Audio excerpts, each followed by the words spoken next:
ঠাকুরের সমাধি হয়েছিল, সমাধি থেকে আস্তে আস্তে তিনি বেরিয়ে আসছেন এবং বেরিয়ে এসে আস্তে আস্তে কথা বলছেন।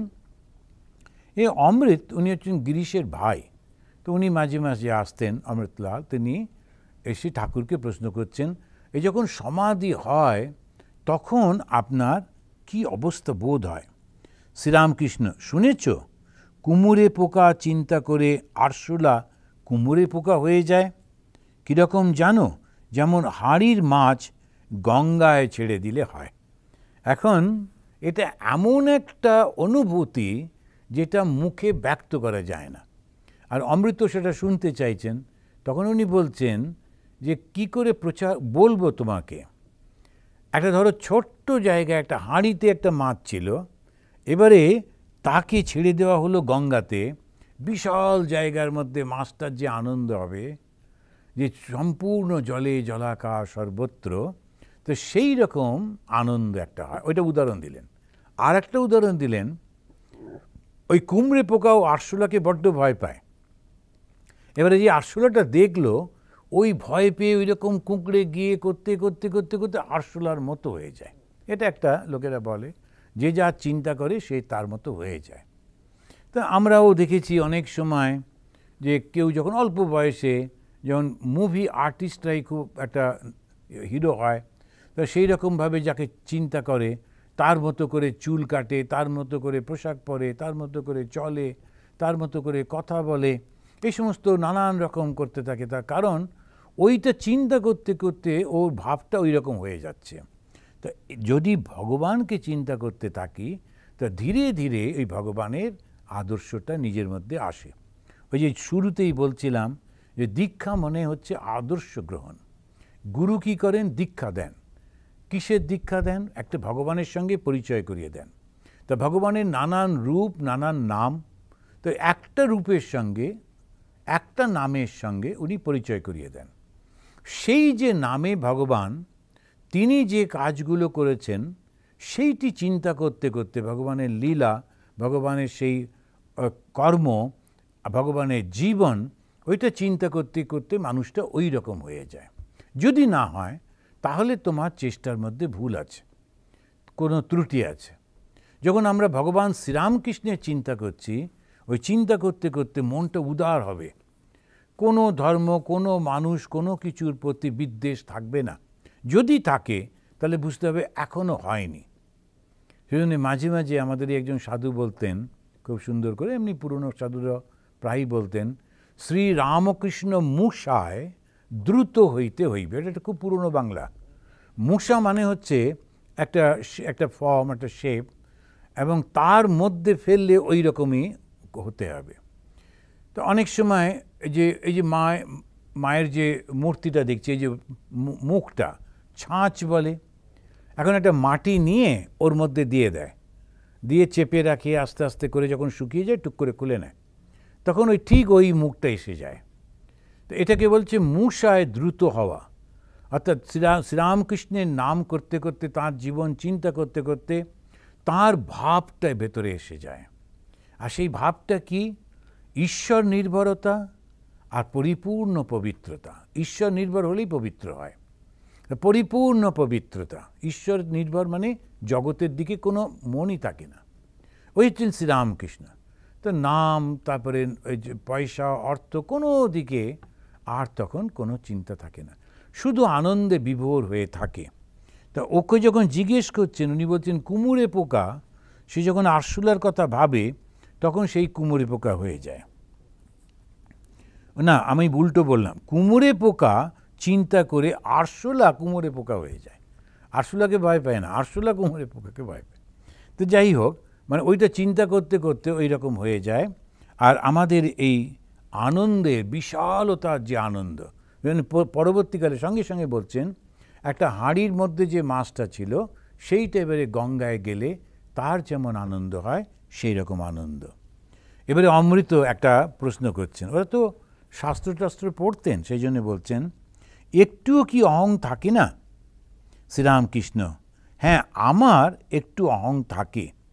সোনার একটু কণা, সোনার চাপে যত ঘষো না কেন তবু একটু কণা থেকেই যায়। সোনার কণা, আমার একটু অহং থাকে বলেই বলছেন, যেমন সোনার কণা, এই অহংকারটা কীরকম? সোনার। উদাহরণটা এমনভাবে আনলেন, এবার সোনাটাকে যতই ঘষা যাক না কেন, যারা ওই দেখেছেন কি করে সোনার গয়না তৈরি করে, ওরা সোনাটাকে ঘষতে থাকে, কিন্তু একটু ছোট কণা থেকেই যাবে, কিছুতেই ওকে পুরোপুরি মেল্ট করা যায় না। আর যেমন বড় আগুন আর তার একটি ফিনকি। এবারে আমি অহং রেখেছি, কীরকম অহং?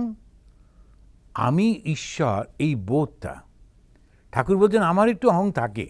যদি অহং না থাকবে তাহলে তো ওনার শরীর থাকবে না। যদি শরীর না থাকে তাহলে জগতে তিনি ধর্ম প্রচার করবেন কি করে? সেই কারণের জন্যেই উনি বলছেন আমার একটু অহং থাকে। আর সেই অহংটা কিন্তু এই জগতের কোনো কিছু লোক আমাকে হাততালি দিক, আমাকে কোনো গিফট দিক, আমাকে প্রশংসা করুক, এইসব না। ওই ঈশ্বর সম্পর্কে আমার একটু অহং থাকে। এই বললেন সোনার কণা যতই চাপো না কেন একটু কণা থেকেই যায়। আবার বললেন যে আগুন থেকে যে ফুলকিটা ওঠে, তা ফুলকি যে স্পার্ক যেটা হয়, সে স্পার্কটাও তো আগুনই। ওর মধ্যে আগুনের সমস্ত প্রপার্টিগুলো রয়েছে, আগুনের মধ্যে যা যা গুণগুলো আছে ওই ছোট্ট ওটার মধ্যেও রয়েছে। তেমনি আমার অহংকার কিন্তু ঈশ্বরই ওই রকমভাবে রয়েছে। কেন? আমি একটু বিচ্ছিন্ন হয়ে না থাকলে জগতের মানুষের শিক্ষার জন্যে শরীরটা থাকবে না। বাহ্য জ্ঞান চলে যায়, কিন্তু প্রায় তিনি একটু অহং রেখে দেন বিলাসের জন্য। এই কথাগুলো পড়লে মনে হয় বিলাস মানে তো মজা, বিলাস মানে তো ভোগ। এটা সেই ভোগ নয়। এই ভোগ হচ্ছে ঈশ্বরের কাজ করতে গিয়ে যে আনন্দ। বিলাস মানে হচ্ছে ভোগ করা। ভোগের কি হয়? আনন্দ হয়। এখন সেই ঈশ্বরের কাজ করতে গিয়ে যে আনন্দটা হচ্ছে, কি ঈশ্বরের কাজ করছি? ওই মানুষের কাছে গিয়ে তাদের স্বরূপ সম্পর্কে তাদেরকে সচেতন করে দিচ্ছি। যে তুমি মনে করো না তুমি একটা এই রক্ত মাংস দিয়ে তৈরি করা, একটু বুদ্ধি আছে, একটু জ্ঞান আছে, তারপর একটু অর্থ হয়েছে, এইটাই ভোগটোগ করে একদিন মরে গেলে। তার জন্যে তোমার জন্ম হয়নি। যেখান থেকে তোমার জ্ঞানটা এসেছে সেই অরিজিনাল জ্ঞানের কাছে তুমি ফিরে যেতে হবে। যে জন্যে তুমি ভোগ করছো, যে আনন্দ পাওয়ার জন্যে, সে আনন্দের যে স্বরূপটা সেখানে ফিরে যেতে হবে। তো সেরকমভাবেই উনি বলছেন একটু রেখে দেন বিলাসের জন্যে। এই বিলাসটা হচ্ছে আনন্দ, আর সেই আনন্দটা হচ্ছে ভগবানের কাজ করার আনন্দ। আমি তুমি থাকলে তবে আস্বাদন হয়। এখন যদি কেউ ভগবানের সঙ্গে মিলিয়ে যায় তখন আর তো কোনো ক্রিয়া থাকবে না, কিন্তু ভগবান এবং আমি আলাদা। এইবারে তখন আমি আর তুমি, এই জন্য দ্বৈতভাবে অনেক বড় বড় যারা অদ্বৈত জ্ঞানীও দ্বৈতভাবে থাকতে পছন্দ করেন। কেন? ওতে বেশ আনন্দ থাকে। এখন ঈশ্বরকে আমি চিন্তা করছি, ওনার সঙ্গে কথা বলছি, ওনার সঙ্গে বেড়াচ্ছি, এসে বলছেন আমি তুমি থাকলে তবে তো আস্বাদন হয়। কখনো কখনো সে আমিটুকুও তিনি মুছে ফেলেন। এর নাম জড় সমাধি, নির্বিকল্প সমাধি। জড় মানে ইনার্ট, তখন পাথরের মতো হয়ে যায়। তখন নির্বিকল্প সমাধি, তখন এই শরীরটা শরীর থাকে না, সেটা ওই পাথরের মতো হয়ে যায়। ঠাকুর একবার সমাধিস্থ হয়েছিলেন, আর সেই সময় একটি লোক, ওদের একটু রাগ হচ্ছে ঠাকুরকে, কেননা ঠাকুরকে ভীষণ ভালোবাসেন জমিদার বাবু। অন্য যে পণ্ডিতরা আছে, অন্য যে ব্রাহ্মণরা আছে, পূজারীরা আছে, তারা তো মনে করছে যে ঠাকুর এইসব দেখিয়ে টেকিয়ে জমিদারের মন কেড়ে নিয়েছে, খুব সুন্দর কথা বলতে পারে, কি সুন্দর, আমরা পারি না। সেটা একটা ঈর্ষা। এবার উনি একটা ঘরের কোনায় বসে সমাধির মধ্যে ডুবে গেছেন, ও তো জানে না। ও একটা চারকোল এনে ওর পিঠে, ওই কাঁধের উপরে রেখে চলে গেছে, একটা জ্বলন্ত চারকোল। আর সেইটি পুরো চামড়াটা পুড়িয়ে মাংসর মধ্যে যখন পুড়ে পুড়ে ঢুকে যাচ্ছে, মাংস পোড়া গন্ধ যখন বেরিয়েছে, লোকেরা ছুটে এসে দেখছে ওই রকম। কোনো ক্রমে ওইটা বার করে ঠাকুরকে ওই সময় রক্ষা করা হয় ওষুধ টষুধ দিয়ে। ঠাকুর কিন্তু বুঝতেই পারেননি যে এই যে শরীরটা একেবারে জড়প্রায় হয়ে যায়, ধরতে পারা যায় না। ওই জন্য বলছেন জড় সমাধি। তো জড় সমাধি মানে নির্বিকল্প সমাধি। তখন কি অবস্থা হয় মুখে বলা যায় না। নুনের পুতুল সমুদ্র মাপতে গিয়েছিল, একটু নেমেই গলে গেল। তদাকার কারিত। ঠাকুর কীরকম জানেন? তদাকার আকারিত, তদাকার আকারিত। তদ মানে সেই, আকার মানে তার মতো, আর আকারিত হয়ে যাচ্ছে। যখন সেই ভাবতে ভাবতে ওই রকমই হয়ে যায়। মা শারদামণি দেবী তিনি মাঝে মাঝে ঠাকুরের মতো হয়ে যেতেন। তো ঠাকুর যেভাবে পান খেতেন, তো পানের শেষের দিকটা একটু দাঁতে করে টুকরো করে কেটে ফেলে দিতেন, উনি মাঝে মাঝে লোকে দেখতেন তার সঙ্গে যারা ওই রকম ব্যবহার করছেন। গলার স্বরটা পাল্টে গেছে, চলাটা পাল্টে গেছে, একদম শ্রীরামকৃষ্ণের মতো হয়ে যেতেন। তদ আকারিত হয়ে যেতেন।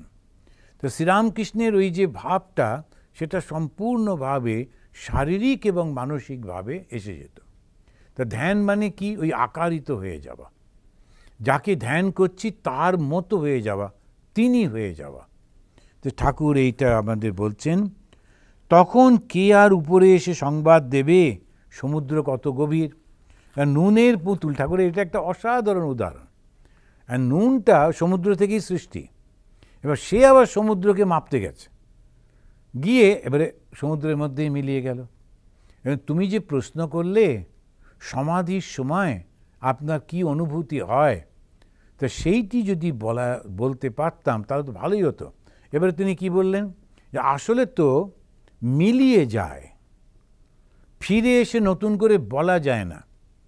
বোঝে প্রাণ বোঝে যার। স্বামী বিবেকানন্দের একটা খুব সুন্দর কবিতা আছে। এই কবিতার মধ্যে উনি বলছেন এই ধ্যানের মধ্যে তা ধীরে ধীরে ধীরে ধীরে চলে যাচ্ছে। বহে মাত্র আমি আমি সে ধারা অনুখান। তবে ওটা গান করেও করে অনেকে। তবে শেষে সে ধারাও বন্ধ হলো, শূন্যে শূন্য মিলাইল। অসাধারণ শব্দ ব্যবহার করছেন। শূন্যের মধ্যে শূন্যটা মিলিয়ে যাচ্ছে। এখন এইটা কনসেপশনে আনা যায় না। শূন্যে শূন্য মিলাইল, বোঝে প্রাণ বোঝে যার। অ্যান্ড যে বুঝেছে, যে অনুভব করেছে, সেই শুধু বুঝেছে, আর কি করে বুঝবে? সেই জন্যে বুঝতে পারা যায় না। তো আমাদের একজন সাধু কলকাতায় গেছিলেন, যে একটু অসুস্থ হয়ে একটা হসপিটালে গেছিলেন। তাহলে হসপিটালেতে উনি দেখছেন যে এই বাথরুমগুলো ভীষণ নোংরা, তারপরে বেড টেডগুলো এখানকার তুলনায় তো। এখন ইনি এদেশে বহু বছর আছেন, ইউরোপে, আমেরিকায়। তো ওখানে গিয়ে খুব বকাবকি করছেন, কিন্তু ওরা তো কনসেপশনে আনতে পারছে না। ওরা বলছে যে এই তো সকালবেলায় পরিষ্কার করে গেল, এরপরে আর কি পরিষ্কার হতে পারে? মানে পরিষ্কারটা ওর থেকে বেশি বেরোতে পারছে না। সেই জন্যে বোঝে প্রাণ বোঝে যার। উনি খুব রেগে মেগে দেশ ছেড়ে আবার এদেশে এসে করে। তো আমি বললাম, মহারাজ একটা এখানকার নিয়ে যেতে হবে, গিয়ে তারপরে দেখালে বলতে হবে, অথবা ওদেরকে এনে এখানে দেখাতে হবে। এছাড়া এখন হচ্ছে অনুভূতি এমন একটা, সেই অনুভূতি ছাড়া এটা কিছুতেই বুঝতে পারা যায় না। আমি একজনকে বলছিলাম যে এটা নতুন একটা বাথরুম করছেন, এমন করুন যাতে জলটা মেঝেতে না পড়ে। উনি খানিকক্ষণ আমার দিকে তাকিয়ে বললেন, জল না থাকলে বাথরুমে স্নান করবে কি করে? মেঝেতে তো জল পড়বেই। আমি যে না না, একটা ব্যবস্থা আছে। আমি যেমন ওই দেশে করে, একটা জায়গাতে করে, সেখানে একটা প্লাস্টিক থাকে, তারপরে স্নান করলেও জলটা কিন্তু বাইরে থাকে না, ওখানে একদম কার্পেট থাকে। উনি খানিকক্ষণ আমার দিকে তাকিয়ে ভাবলেন যে বোধহয় আমি বানিয়ে বানিয়ে বলছি। যাকে যাক, সে কী বলছেন যাকে যাক। আমাদের এখানে মাথায় বালতি করে জল ঢালি, একজন জল ঢেলে স্নান করলো, পুরো বাথরুম জলে জলাকার। নেক্সট ডে আসবে, সে আবার সেটা ঘষে বসে আবার জল দিয়ে চলে যাবে। তো এখন কিছুতেই বোঝানো যাচ্ছে না, না দেখলে বোঝা যায় না। সেই জন্য অনুভূতি হচ্ছে আসল। আমিও কিছু বছর আগে হয়তো বুঝতে পারতাম না, তাই না দেখলে বোঝা যায় না, অনুভূতি হচ্ছে আসল। তো ঠাকুর বললেন, অনুভূতি না করতে পারলে তুমি কিছুই পাবে না। আমরা আজকে এখানে শেষ করি। যখন কেউ ঠিক ঠিক ধ্যানের মধ্যে ডুবে যায়, তখন সে ফিরে এসে আর কিছু বলতে পারে না।